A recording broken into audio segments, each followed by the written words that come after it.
muito boa noite. É com uma alegria imensa no coração, muita paz. E assim, e sempre na expectativa, né, da gente atender às necessidades de quem vem pela primeira vez. Alguém está vindo aqui pela primeira vez? Seja muito bem-vindo. Muito bom ter novas pessoas, né, na casa espírita. E hoje, a gente já tem um tempinho, pediram para a gente fazer palestra e tal. Se eu falar sobre a casa espírita e o movimento espírita, então é muito interessante, porque nós professamos uma doutrina que não é uma religião, né? Assim, mas qual que é a tua religião? Sim, eu sou espírita. Só que o espiritismo, ele nasce no momento onde, no final do século XIX, onde estava uma grande efervescência de filosofias, né? Então nós tínhamos um filósofo lá em 1882 que ele diz que Deus estava morto, mas não no sentido que ele queria matar Deus, é que naquele momento ele estava tendo uma grande separação entre poder político e religião. Era diferente, era um outro momento. Então, quando surge, quais foram as diretrizes e por que o nascimento da proposta do Espiritismo? Veja, Jesus surgiu no planeta há 2023 anos atrás, surgiu como homem, né? Ele veste um corpo carnal para nos trazer uma doutrina, um ensinamento de amor. É a segunda revelação, não é isso? Agora, quem foi Jesus? Quem foi Cristo? Quando o planeta Terra, já a galáxia, né, nossa Via Láctea, estava sendo formada por Deus, Deus escolhe Jesus para ser o governador do nosso planeta. Quantos anos atrás, gente? Que eu sou de humana, eu sou meio ruimzinha para número, entendeu? Então ajuda aí, mais alguns milhõezinhos de anos atrás, não foi isso? Então, imagine, para alguém chegar para Deus, chegar para você e falar: olha, mas é o seguinte, nós estamos fazendo aqui uma galáxia nova no universo, e você vai ser o responsável. Você vai ser lá com Júpiter, você vai lá com Saturno, e você vai ser pela Terra. Ele já era um espírito puro e um espírito crístico na formação do nosso planeta. Há necessidade dele vir à Terra para nos mostrar como que nós devemos agir. Veja bem, Cristo, quando ele toma o corpo de carne e ele vem para nos trazer a sua mensagem de amor, a sua forma, a sua conduta, ele vem. E veja bem, quando você está num processo, qualquer coisa que você vai fazer, até na sua casa, quando você vai planejar o almoço, ou uma reforma, ou você vai dirigir uma cidade, um país, você não faz o planejamento, né? É tudo muito bem organizadinho, que seja na cabeça, mas está organizado, principalmente quando a gente acha que é besteira, né? As coisas de casa são, não, se a gente não tiver planejamento, a coisa fica muito complicada. Então Jesus, naquela época, ele já tinha todo o planejamento, ele sabia exatamente o que ia acontecer. Ele traz o grupo, um grupo de coordenadores, o grupo apostólico, ele traz de espíritos puros também. Os apóstolos eram espíritos puros? Não. Os apóstolos eram pessoas, eram homens, né, na sua grande maioria, que estavam no nível moral daquela época. Eles eram bravinhos, eles eram briguentos, né? Imperfeito. Oi? Ganancioso. Eles brigavam por poder, gente. Eles brigavam por poder, sabe? Não, quando Jesus for fazer lá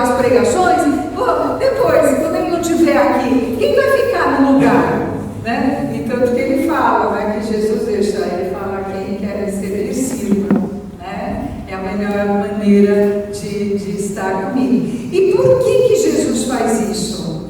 Para mostrar para a gente que a gente também pode chegar lá. Nós estávamos lá.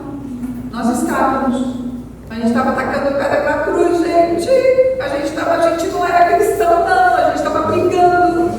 A gente também estava lá, sabe, falando mal, fazendo as coisas. Ninguém estava aqui. Quem para estarmos hoje aqui nessa casa de amor que nos acolhe, naquela época a gente estava lá brigando também. Por quê? Porque era a condição moral daquele momento.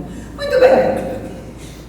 Existe todo o processo de implantação de uma nova forma de viver o Evangelho, de ver e de entender a questão religiosa. Jesus não deixa uma linha escrita e não funda nenhuma religião. O que acontece com os primeiros cristãos? O que acontece? Eles são mortos, não é isso? Todos eles são perseguidos, todos eles são, com exceção de João, né? João, que vive até os 90 e poucos anos, todos os outros foram supliciados. E por que essa situação? Logo depois, veja bem, aí você tem toda uma conversão da população, principalmente Roma naquela época era o maior império da terra. E aí, o que acontece? E era aquela briga de poder o tempo inteiro, não é isso? Todo mundo queria ter sem a ganância, né, do ser humano, né, gente? Quer conhecer bem uma pessoa, dê poder a ela, aí você vai saber quem efetivamente ela é. E naquela época, o que acontece? Depois dos primeiros anos, onde você tem realmente o martírio dos primeiros cristãos, foi tão forte o que Cristo trouxe para nós, que a divulgação, ela continuou acontecendo, né? Existe até os cemitérios romanos eram locais inexpugnáveis, ou seja, ninguém chegava, ninguém frequentava, e os cristãos se encontravam nas catacumbas, que eram locais onde os romanos não iam, né? Inclusive você tem um movimento artístico que chama arte paleocristã, que os cristãos desenhavam nas paredes das catacumbas as passagens do Cristo, né? Isso lá atrás. O que acontece então com esse desenvolvimento? E por que Maria, você está falando aqui, você chegou aqui falando que ia falar de casa espírita, você está falando agora de catacumba lá de Romã? Como é que é essa história? Por que isso? 300 anos, 300. Isso em termos históricos é um pulo. Em 300 anos, o cristianismo é reconhecido como religião. E aí, no caso, a religião católica, com todos os seus dogmas, com toda a sua hierarquia. 330 anos, a religião cristã, o catolicismo vira religião oficial do maior império do Ocidente. Tá? E aí o que acontece? Aí você tem aí os desmandos todos, gente. Porque aí você tem... Porque o que acontece? O clero, ele governava junto com o poder político. Era junto, mesma coisa. Quem condena Jesus? Quem foi que condenou? Foi Pôncio Pilatos? Não, ele só... Assim, quem condena realmente foi o pessoal do Sinédrio. Né? Foi os próprios judeus que condenam Jesus, porque era essa política da época. Então o que vai acontecendo? O cristianismo ele cresce absurdamente e começa a oprimir quem não segue a sua linha, né? Tanto que você vai ter as cruzadas, né? Depois você vai ter a Inquisição. Lá em 1400 e pouco, mais ou menos, Lutero ele divide a cristandade. Tá? Então, além do catolicismo, com toda a sua hierarquia, surge um novo movimento que é o protestantismo. Então, a cristandade, pela primeira vez, é dividida.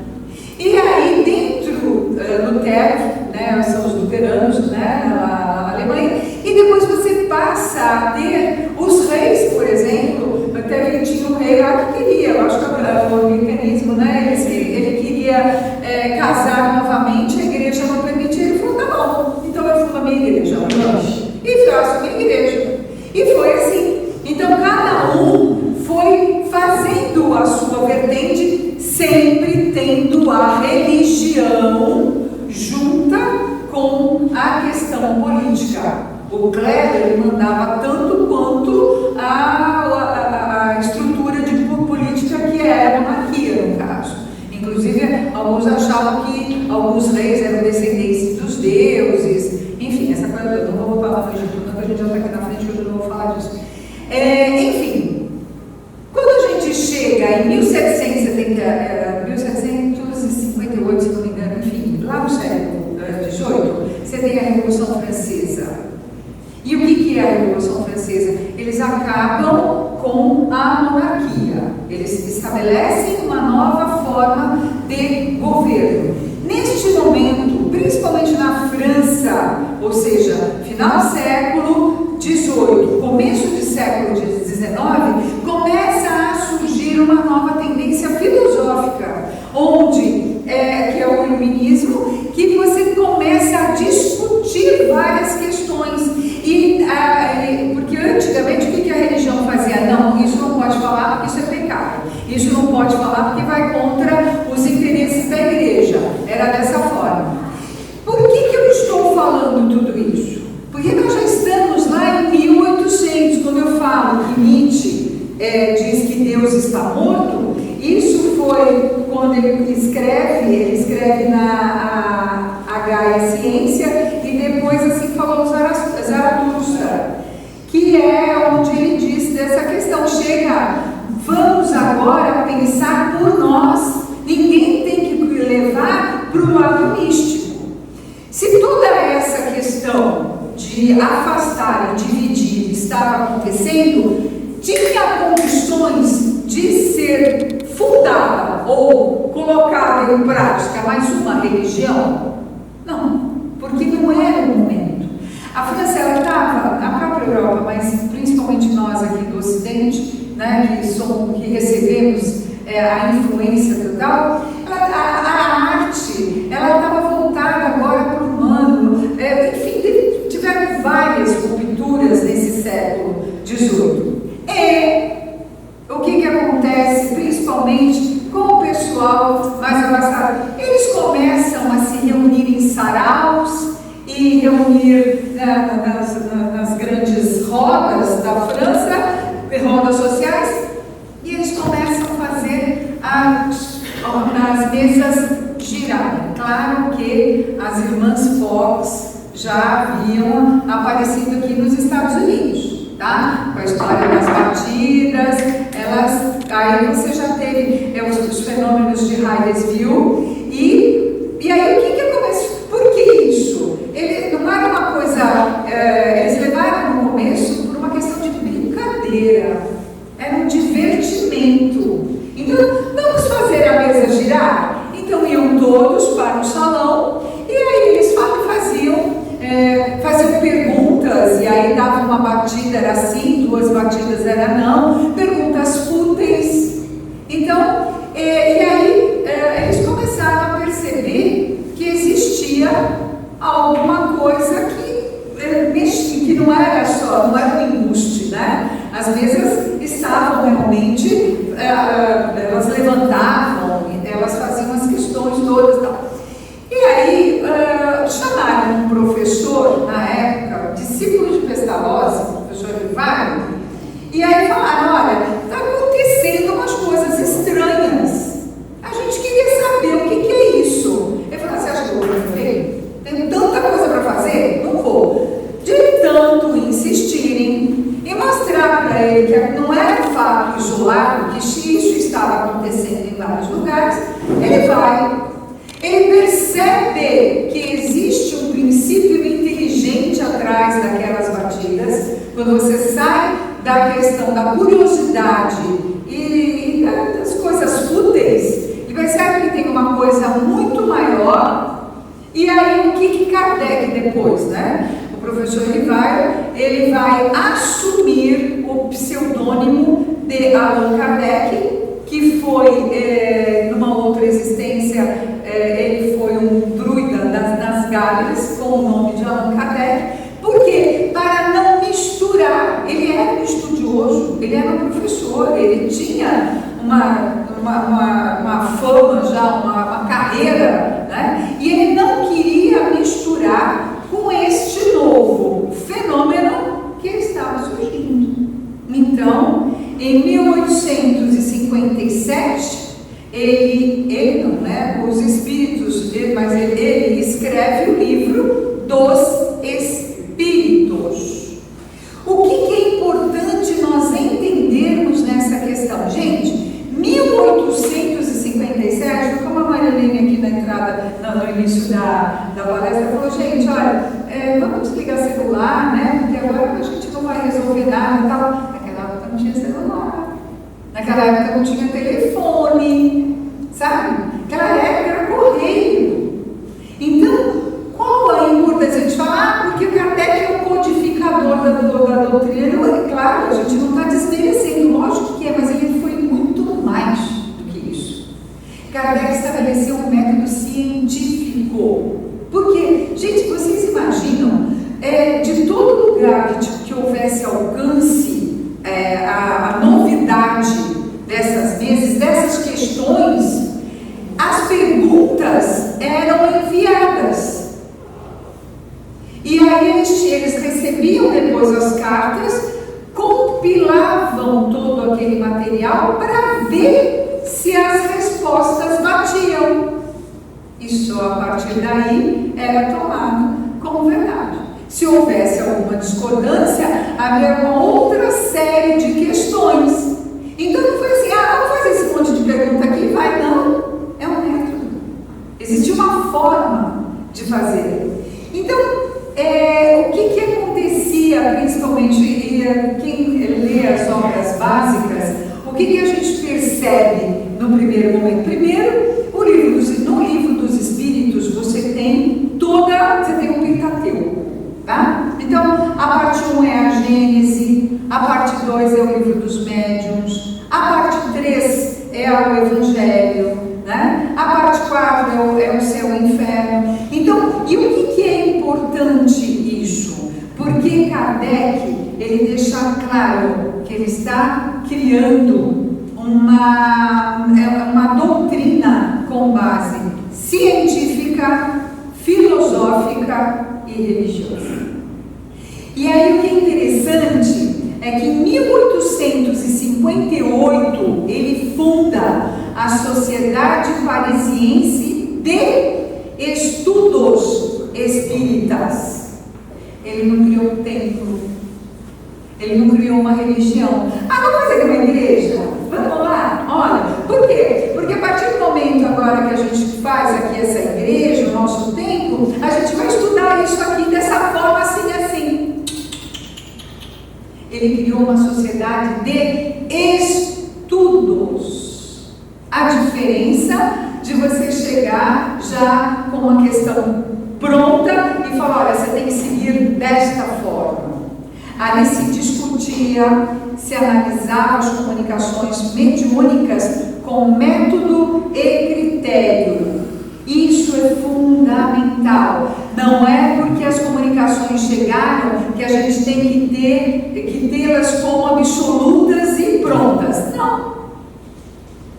Para cada encarnado, nós temos 5 desencarnados em várias faixas de evolução. Então, todo espírito que dá uma comunicação, ele está querendo ajudar? Existem muitos embusteiros, né? Existem muitos falsos profetas que colocam. Quantas vezes você recebe uma comunicação dizendo coisas que não condizem com a verdade? E aí, nessa sociedade, Kardec diz exatamente isso.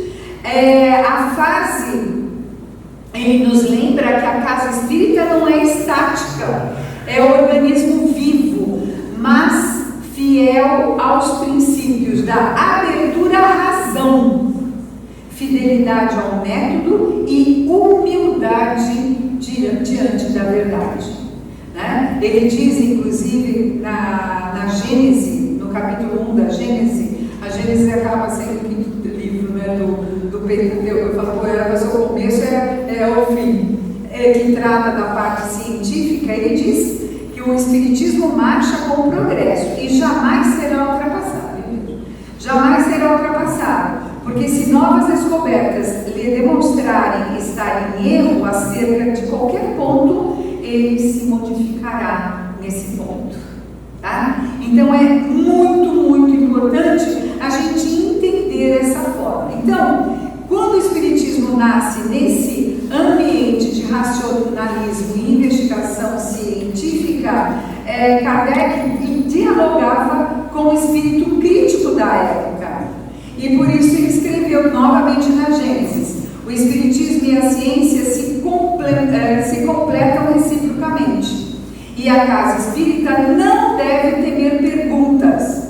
Quando alguém questiona, não é ameaça, é oportunidade de aprofundamento. Então, diferente de outras religiões onde a verdade é absoluta, onde questionar é pecado, seja lá o que for, aqui não.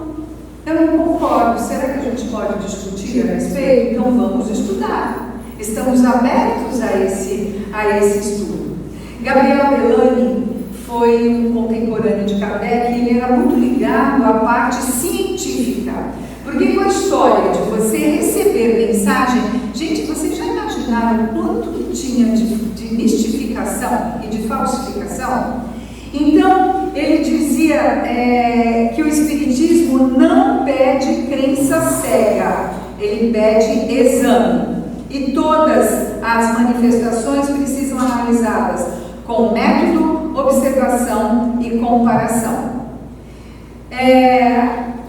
Uma coisa que é muito importante a gente entender é que a casa espírita ela é uma escola de almas.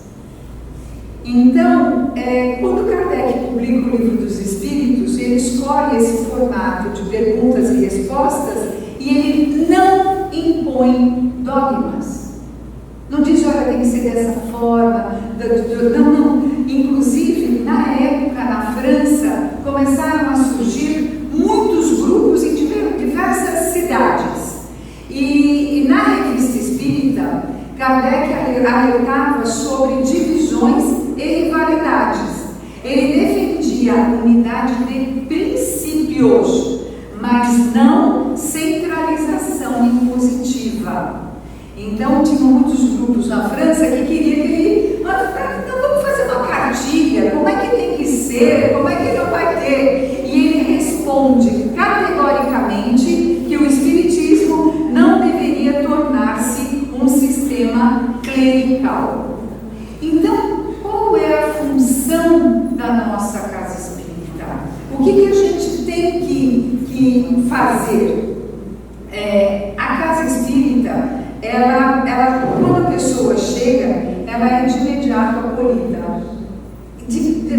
Imediatamente. Seja lá qual a dificuldade, porque normalmente é assim, né, gente? A gente vem para a casa espírita ou pelo amor ou pela dor. 99,999 é dor, tá? E aquele 1,5, não, Silvia, mas eu vim, é claro, você já nasceu em espírita, né, filho? Então você tem conta do amor. Mas normalmente assim, nossa, minha vida está tão maravilhosa, que maravilha, vamos lá ver alguma coisa. Normalmente não é assim, né? A gente sabe, e eu também exagerei na quantidade de nome, tá, gente? Em uma brincadeira. E uma coisa que é super importante a gente entender é que o que a casa espírita faz é que a gente acolhe sim, mas ela não cria dependência, ela forma consciência. Esse é o objetivo. Nós somos, e às vezes a gente ouve assim, né? Mas poxa vida, a gente vai, porque o Espiritismo está ficando isso. Gente, o Espiritismo somos nós. Nós somos o Espiritismo. E o que a gente precisa fazer? Estudar, sim, né? Claro que a base, né? Qual é o primeiro ensinamento? Amai-vos. Espíritas, amai-vos. Segundo, instruí-vos. Porque sabe acontece, gente, se a gente não estuda, e uma coisa que antigamente a gente, eu particularmente, corrigia quando eu ouvia, né? Porque o kardecismo, né? Mas você é espírita, vai ser kardecista? Eu não tinha muita paciência com a pessoa, mas gente, não existe kardecismo. Por quê? Porque não existe silvismo, não existe marilianismo, não existe josezismo. É tudo doutrina dos espíritos. Mas o que acontece, principalmente aqui no Brasil? O espiritismo, inclusive, é uma palavra criada por Kardec para determinar a nossa doutrina. Que ela começa com essa base dos fenômenos para depois chegar à parte moral, que é o Evangelho de Jesus. Onde, o que nós temos?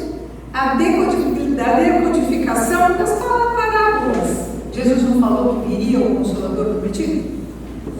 Quando ele falava as coisas não ficavam assim meio estranhas, às vezes a gente não entendia direito, ele falava, calma, eu enviarei o Consolador prometido. E é isso. Então, a gente está chegando ao final, né? Temos de chegar ao final, mas o que é muito importante, gente, é que a Casa Espírita é um laboratório onde aprendemos a ouvir sem reagir, discordar sem ferir e servir sem aparecer.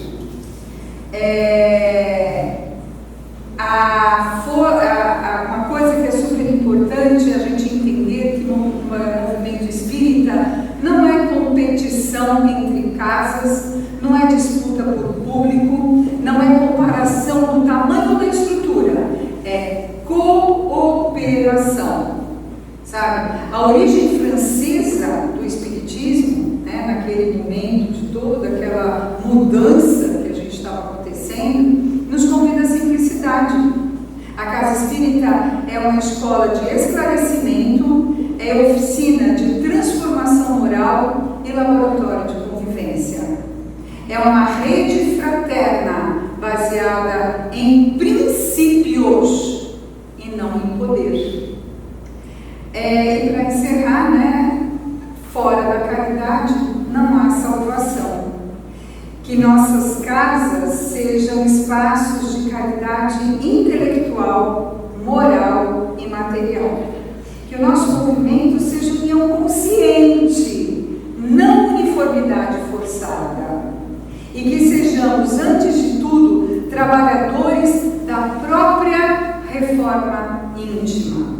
O movimento espírita não é arena de disputas, é corrente de cooperação fraterna, hospital espiritual, escola de aprendizado moral, oficina de trabalho do bem, lar de acolhimento fraterno, espaço de vivência do Evangelho. E a gente encerra lembrando que reconhece-se o verdadeiro espírita pelo esforço que faz para mudar as suas más tendências e pela sua transformação